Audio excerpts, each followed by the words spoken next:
like I say to people, if it's a private golf course, you could say, well, Jewish people only, or Boy Scouts could say only boys only, or the Girl Scouts could say only girls only.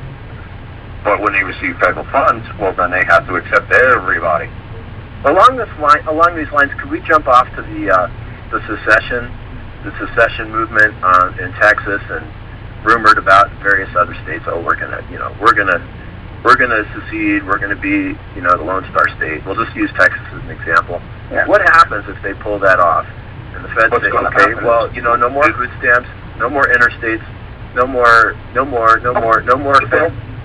federal bennies. I mean, how do they propose to? I mean, what happens to the interstates if they do that?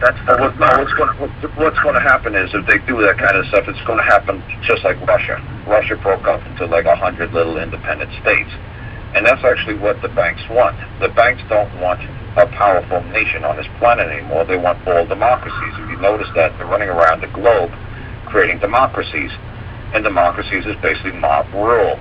So obviously, if you are creating a society where 51% of the people are living on welfare, on food stamps, who are they going to vote for? They're going to vote for Chavez. They're going to vote for the guy who gives them $600 a month without going to work, a free house, and food stamps, and 10 cents gasoline. So Chavez was never going to ever be overthrown in Venezuela because he gave people $600, food stamps, and a free place to live.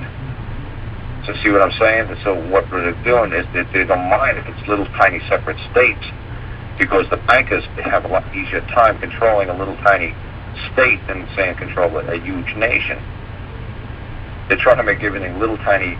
They don't want any more great big huge standing armies. They would rather have like the UN be the world. Micro-states, mini-states. Yeah.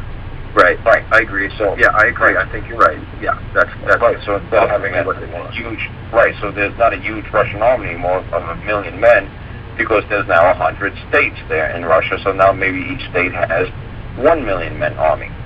So seceding states will be worse off than they were before. Oh yeah, they will be more easily manipulated. Right. In which case, somebody might make an argument that Lincoln was right. That he was right to do what he did, and he was right to mobilize forces